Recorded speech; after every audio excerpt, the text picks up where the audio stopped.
Sa bata pamanggunak. Oh, mo na ni ka farms. Kargada na punta. Napulo lang kakahon ni. Nya, nara. Yung kauban taklobanan pa. Pila ganit tanong 21 kung ati silin lang. Kini siya nga harvest namo karon ka farm. Sa kagatos ra ni kakahon tanan. Sayang kaayo.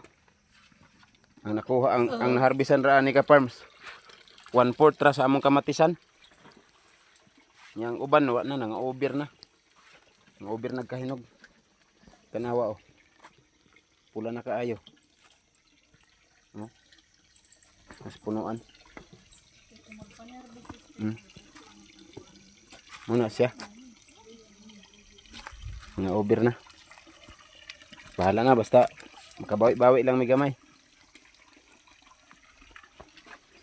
Anak na nimo mahal, clearing na. Oh. Iyo pagtawon mahal.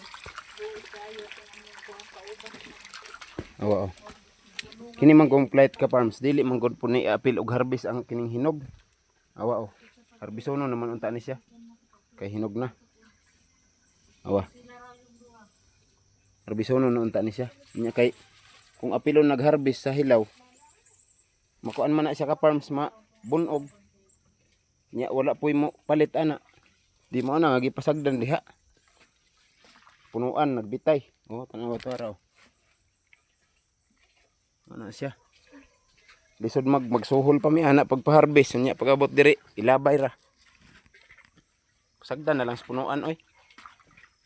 Sindi ay makarecover pa ni financing. Oh, maara to ka farms. Maayong hapon. Biyahe na pud ko.